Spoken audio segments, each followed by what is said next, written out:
In today's video, we are going to talk about 10 signs of childhood emotional neglect in under 10 minutes.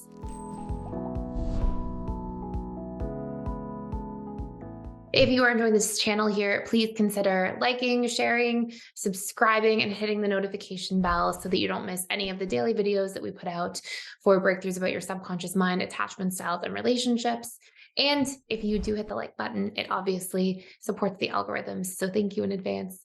So let's talk about it. 10 signs of childhood emotional neglect. Now, if you're not already familiar with what this is, it is obviously a form of neglect. And if we have these experiences in childhood, this will have a massive impact on us in our adult lives and in our adult relationships. Now, what I found historically in my about 10 to 12 years now of practice and of working with so many different individuals in PDS as well is that childhood emotional neglect often flies under the radar because neglect isn't always overt. We can look at neglect that's very clear and obvious because food's not on the table, clothes are not washed, children are never really getting support for their homework or going to school.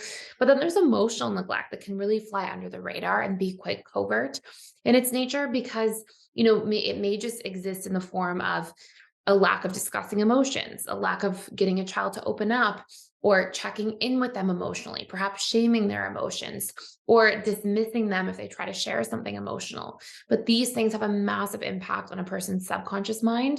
And as a result of that, they get brought into a person's adult life because what's programmed into us in our subconscious, we tend to take with us throughout the course of life until we recondition or reprogram it.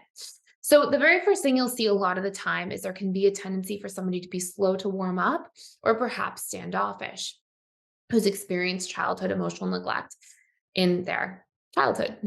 And so, in this dynamic here of slow to warm up, it's because they usually weren't exposed to a lot of warmth.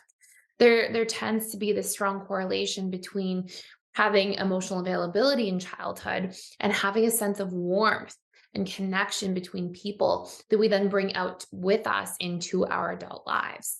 Number two is you may find somebody with CEN or childhood emotional neglect as a child actually avoid closeness as an adult.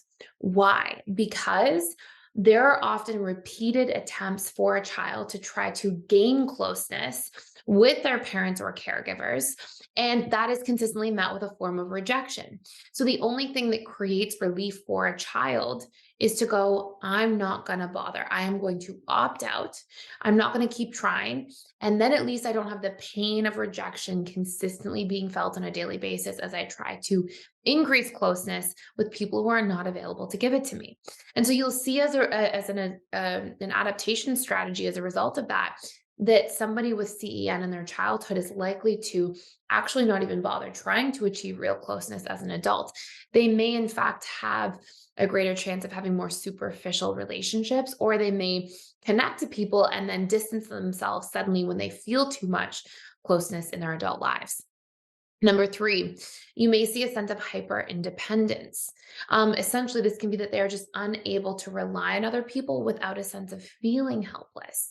And this may be difficult for somebody to express the need for support or even think that they need help or support from other people. It may be almost like an unknown to them that they could even ask for help or support, whether it be when they're going through a difficult time, whether they're unsure about something, and whether it's emotional support, physical support, like even an acts of service type of support, like driving somebody to the airport. This can be actually something not only that can be an unknown for somebody to realize that they could do, but can actually be something that presents a great amount of difficulty to do as well. It can feel like they judge themselves for needing support. They think that they, are not worthy of having that support. And so they may just really stay in that hyper independent mode. Number four, there can be a fear of rejection that's associated with childhood emotional neglect or assumed rejection. So somebody may not even fear it, they may just assume that rejection will take place. And usually, in both of these cases, they will make an attempt to create distancing strategies as a coping mechanism. So it'll be like either the idea of trying to connect with that person that I'm interested in. I am so afraid of being rejected that I'll just distance myself instead of attempting connection.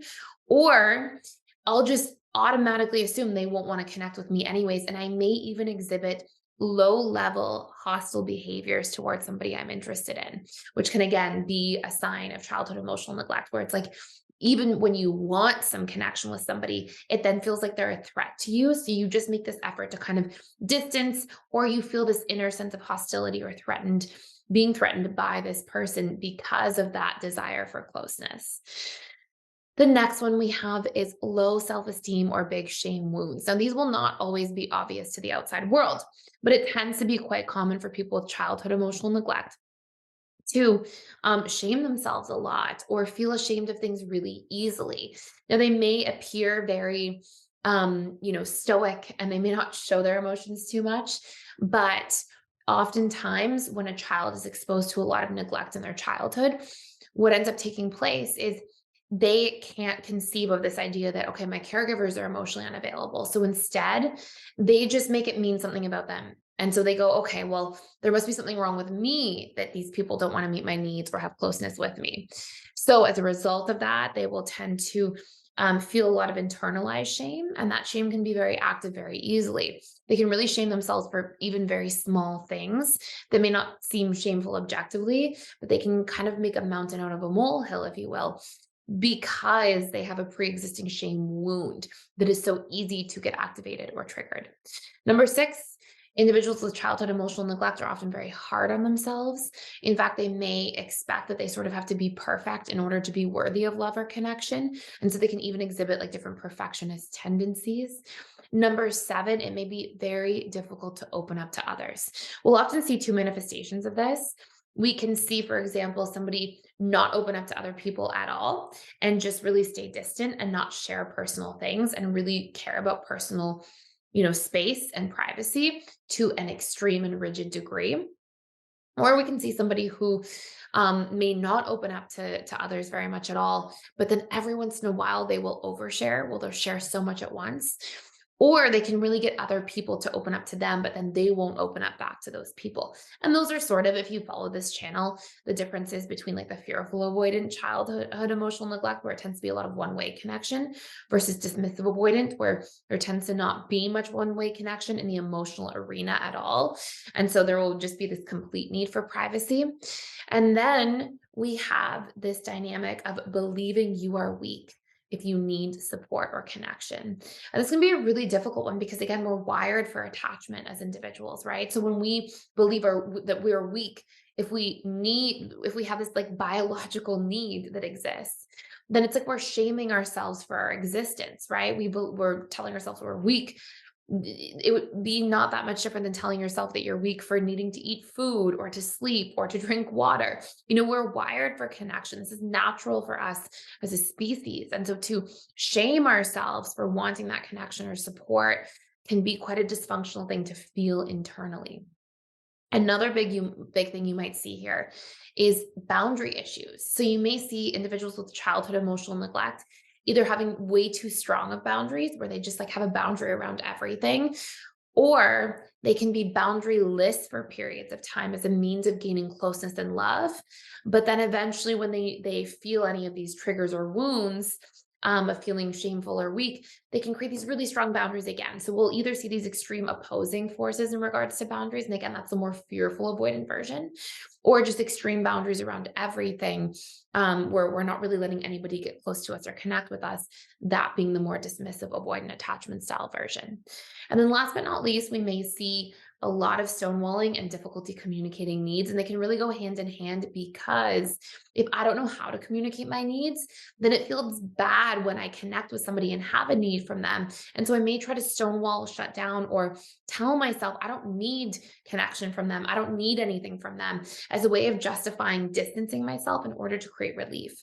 But the only way we are going to heal childhood emotional neglect is to learn to understand our own needs, meet them in healthy ways in relationship to ourselves, do reparenting work around childhood emotional neglect, and actually do exposure reprogramming work for vulnerability, so we can incrementally get used to vulnerability, expose ourselves to being more vulnerable over time, and bring that into our comfort zone. So when we can learn to do these things and reprogram these ideas we're carrying, that we are weak, or we're shameful or we're defective in some way, if we want closeness or connection, and we can stop doing that to ourselves. And then we can learn to communicate our needs, take up space, and share them and be more vulnerable in a comfortable way with others. Not only can we build secure and thriving relationships in a shorter period of time, but we can also let go of the chains and the burden of childhood emotional neglect and all the ways that it causes us to feel shame, weak, defective, and afraid of something, yet want it at the same time. We can break free of all of those chains and burdens of it because it can be really difficult to be carrying those things at the subconscious level of mind. So, I have some really exciting news, and it's that integrated attachment theory training is back. In other words, you can be trained to become a relationship coach certified in integrated attachment theory in literally 60 days. So, who's this for? Well, of course, this is for any individual who wants to make an impact and really be of service to others while also obtaining freedom and flexibility and abundance in their lives. And this is also for anybody who's already a counselor, a therapist, a coach, and just really wants to expand their toolkit. We've had so many people enter into the integrated attachment theory program because they're just looking to obtain a certain degree of mastery in terms of understanding their own attachment patterns and also the attachment patterns of maybe their children or partner or other loved ones in their lives, so they can really support those people and understand them more deeply. Now, please keep in mind that the last 2 times we ran this program, we filled up very fast. In fact, we oversold the programs and sold out completely. So if you're interested, click the link below to learn more and dive in with me. And I'd love to see you on the other side before seats run out. So I hope you enjoyed this video. If this makes sense to you, or you know this might be somebody you love, please consider sharing. Please like this video as well if you enjoyed this. And again, we have daily breakthrough videos about this. And if you want to actually go into reprogramming childhood emotional neglect, we do have an entire webinar all about reconditioning the subconscious mind. And it is called the Emotional Mastery and Belief Reprogramming course. You can check it out for free for 7 days using the link in the description box below.